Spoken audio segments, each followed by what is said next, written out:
ഏത് ഒഴിഞ്ഞ കെട്ടിടമായിക്കോട്ടെ അതിനകത്ത് നമ്മൾ ആദ്യം നോക്കേണ്ടത് എന്താണ്? അതിനകത്ത് ആരും കുടുങ്ങിയിട്ടണോ അല്ല നോക്കേണ്ടത്. ഇത് കുടുങ്ങിയിട്ടില്ലാന്നങ്ങ് പ്രഖ്യാപിച്ചിട്ട് രക്ഷാപ്രവർത്തനം വേണ്ടെന്ന് വെക്കുകയാണോ ചെയ്യേണ്ടത്?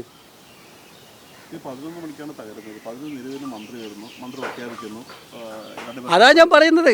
അത് ഒരു കെട്ടിടം തകർന്ന് വീണാൽ നമ്മൾ ആദ്യം നോക്കുന്നത് അവിടെ ആരെങ്കിലും കുടിയിട്ടുണ്ടോ എന്ന് പരിശോധിച്ചിട്ടല്ലേ പറയേണ്ടത്. അപ്പോൾ അതെന്തുകൊണ്ടാണ്? ഇതാണ് മനസ്സിലുള്ളത്. മുഖ്യമന്ത്രി പറഞ്ഞിട്ടുണ്ടല്ലോ, എന്ത് സംഭവിച്ചാലും ന്യായീകരിക്കുക. ഈ ന്യായീകരണ പണി മാത്രം എടുക്കുന്ന ജോലിയിലേക്ക് മന്ത്രിമാർ പോകുന്നുണ്ടല്ലേ. അങ്ങനെയായിരുന്നു ഒരു മന്ത്രി പറയേണ്ടത്.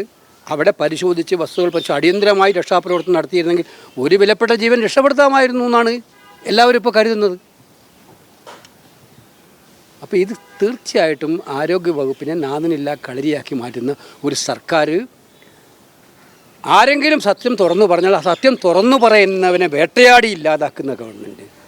ഒറ്റ ലക്ഷ്യം മാത്രമേ ഉള്ളൂ. തങ്ങൾ പറയുന്ന രാജഭരണകാലത്ത് പോലെ തങ്ങൾ പറയുന്നത് മാത്രമേ ശരി എന്ന് പറഞ്ഞിട്ട് ആരെങ്കിലും തെറ്റുകൾ ചൂണ്ടിക്കാണിച്ചാൽ അത് കറക്റ്റ് ചെയ്യുന്നതിന് പകരം തെറ്റ് ചൂണ്ടിക്കാണിക്കുന്നവനെ ഇല്ലായ്മ ചെയ്യുന്ന ഒരു രീതിയാണ് അവിടെ കാണുന്നത്. അതാണ് ഈ ആശുപത്രി. ഇപ്പം ഞാൻ ഒരു കാരണം പറയാം. ആലപ്പുഴ മെഡിക്കൽ കോളേജിൽ ഞാൻ കഴിഞ്ഞ ജൂലൈ 6-ാം തീയതി 24 ജൂലൈ 6-ന് കൊടുത്തൊരു കത്താണിത് മന്ത്രിക്ക്. നിങ്ങളറിയോ, ഞാൻ അവിടെ കേന്ദ്രമന്ത്രിയായിരുന്നപ്പോൾ താല്പര്യമെടുത്ത് കൊണ്ടുവന്നതാണ് സൂപ്പർ സ്പെഷ്യാലിറ്റി സൗകര്യങ്ങൾ. കേന്ദ്ര സർക്കാരിൻ്റെ PMSSY അത് 150 കോടി രൂപ ചിലവഴിച്ച് 200 കോടിയോളം ചിലവഴിച്ച് സൂപ്പർ ആലപ്പുഴ പോലുള്ളൊരു പാവപ്പെട്ട ആളുകൾ ആശ്രയിക്കുന്ന ഒരു ആശുപത്രിയെ നന്നാക്കിയെടുക്കാൻ വേണ്ടിയുള്ള പരിശ്രമം. ഇപ്പോൾ എന്താ അവിടെ നടക്കുന്നവരെ? ആ കെട്ടിടം പൂർത്തിയായിട്ട് 2 വർഷമായി. ഉപകരണങ്ങളെ കൊണ്ടുവച്ചിരിക്കുകയാണ്, പ്രവർത്തനം നടക്കുന്നില്ല.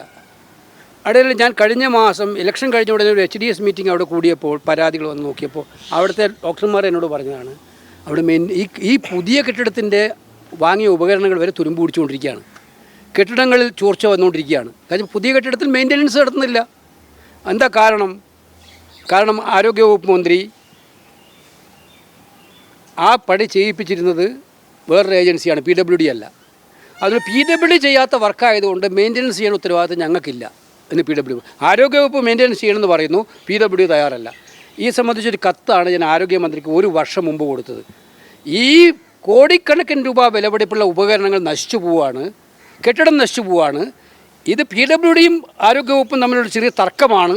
ഇത് പരിഹരിക്കാൻ ഇനി ക്യാബിനറ്റിൽ പറഞ്ഞിട്ടാണെങ്കിൽ ഇത് പരിഹരിച്ചിട്ട് PWDയെ കൊണ്ട് അറ്റകുറ്റപ്പണികൾ ഏറ്റെടുക്കണമെന്ന് പറഞ്ഞ് ഇന്ന് വരെ, ഞാനിപ്പോൾ സംസാരിക്കുന്നത് ഈ ജൂലൈ 3-ാം തീയതി, ഇന്ന് വരെ ഒരാടി. കഴിഞ്ഞ ദിവസം HDS മീറ്റിംഗ് കൂടി ഇപ്പോൾ നടപടിയായിട്ടില്ല, എടുക്കാൻ പോകുന്നു. ഇതാണ് ഈ സർക്കാരിൻ്റെ ശൈലി.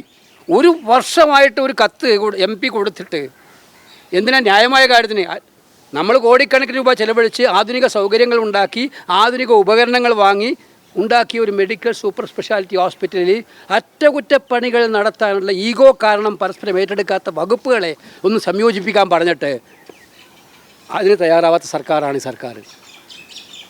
അപ്പം ഞാൻ പറയുന്നത്, ഇവർക്കുള്ള ഏറ്റവും ലീസ്റ്റ് പ്രയോറിറ്റിയായിട്ട് ഈ പൊതുജനാരോഗ്യ രംഗം മാറ്റി അതിൻ്റെ പരിണിത ഫലങ്ങളാണ് ഇതൊക്കെ അനുഭവിക്കുന്നത്. ഈ ഡോക്ടർമാരൊക്കെ പറയുന്ന കാര്യങ്ങൾ അക്ഷരം പ്രതി ശരിയായ കാര്യങ്ങൾ പലരും പറയുന്നില്ല. ഇപ്പോൾ ഈ സാഹചര്യത്തിൽ എനിക്ക് പറയാനുള്ളത്, എല്ലാ മെഡിക്കൽ കോളേജുകളും ഒരു ഓഡിറ്റ് നടത്തണം, ബിൽഡിംഗ് ഓഡിറ്റ് നടത്തണം. എവിടെയൊക്കെ തകരാൻ സാധ്യതയുള്ള കെട്ടിടം കൊണ്ട് എത്ര കാലമായി മെയിൻ്റനൻസ് നടക്കാത്ത കെട്ടിടങ്ങൾ കൊണ്ടുവെക്കുമ്പോൾ പരിശോധിച്ച് മനസ്സിലാക്കാൻ സാധിക്കും. ഇത് വളരെ ഗൗരവതരമായിട്ടുള്ള പ്രശ്നമാണ്. മന്ത്രിമാർ ചെയ്തിരിക്കുന്നത് ഏറ്റവും വലിയ തെറ്റിദ്ധരിപ്പിക്കലാണ്. അവിടെ ആളില്ല എന്ന് പറഞ്ഞ് രക്ഷാപ്രവർത്തനങ്ങൾ വൈകിപ്പിച്ചത് അവരുടെ ഭാഗത്തുനിന്നുണ്ടായിട്ടുള്ള ഏറ്റവും വലിയ പാകപ്പിഴയാണ് എന്ന് സംശയമില്ല. പക്ഷേ ആരോഗ്യമന്ത്രി കഴിഞ്ഞ ദിവസങ്ങളിലൊക്കെ പറഞ്ഞത് LDFൻ്റെ കാലത്ത് മാത്രമാണ് ആരോഗ്യ മേഖലയ്ക്ക് നേട്ടമുണ്ടായിട്ടുള്ളത്, UDFൻ്റെ കാലത്ത് ഒന്നും ഉണ്ടായില്ലെന്നാണ് പറഞ്ഞത്.